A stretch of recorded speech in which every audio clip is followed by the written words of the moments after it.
Back to league action after facing Oxford last weekend. Did you enjoy the distraction of cup football?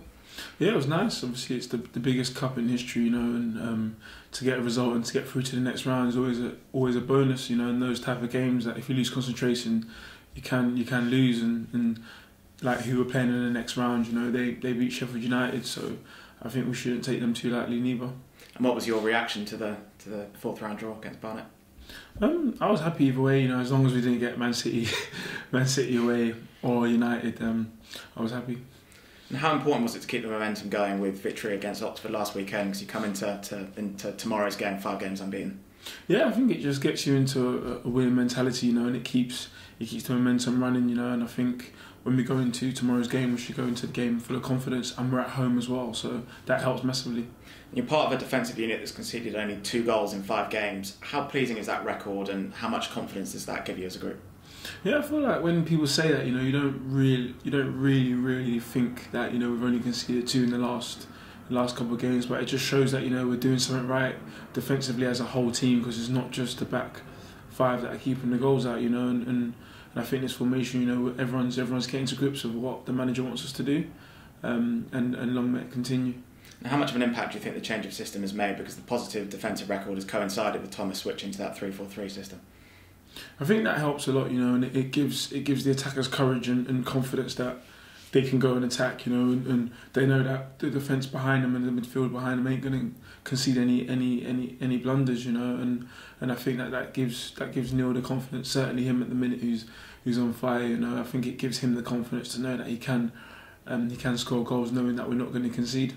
And how have you found it personally? Because it looks as though yourself, Rico, Henrik have got a bit more freedom to bomb on beyond the midfield.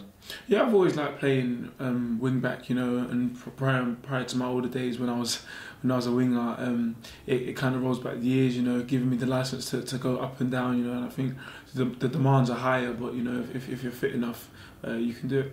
You've made 15 appearances so far this season. How do you reflect on the campaign so far on a personal level? I think as the games go on, I feel like I'm taking steps in the right direction.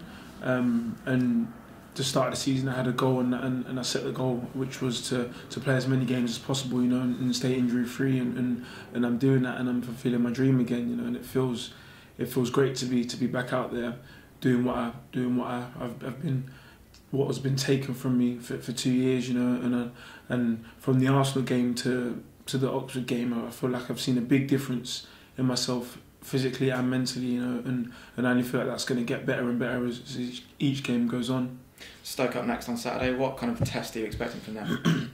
We've touched on the analysis, I think, yesterday, and I think Thomas said that they put a lot of crosses into the box. I think they're second in the league with the most entries into the box through crosses, so I think as fullbacks we're going to have it. We're going to have a tough game on Saturday, and I know the likes of Thomas Hints, and obviously James McLean's name speaks for himself. Premier League players, effectively. So I think it's going to be tough, But like I said, we're taking momentum into the game, and we're at home, and the team's very confident. So they've had a change of manager this week with Nathan Jones taking over from Gary Rowett. In your experience, how much impact can a change at the top make in terms of for you as players? It can make a big change, players like Stoke, they've got a lot to prove, they're a team that arguably should be in the Premier League, and I think a new manager's come in, everyone's going to have a point to prove, everyone's going to want to keep their position in the starting lineup, and the manager's come, no disrespect to him, but he's come from lower, so he owes nothing to any of the players, and if the big names ain't performing, then they won't play at the end of the day, so I think they're going to come down all guns blazing.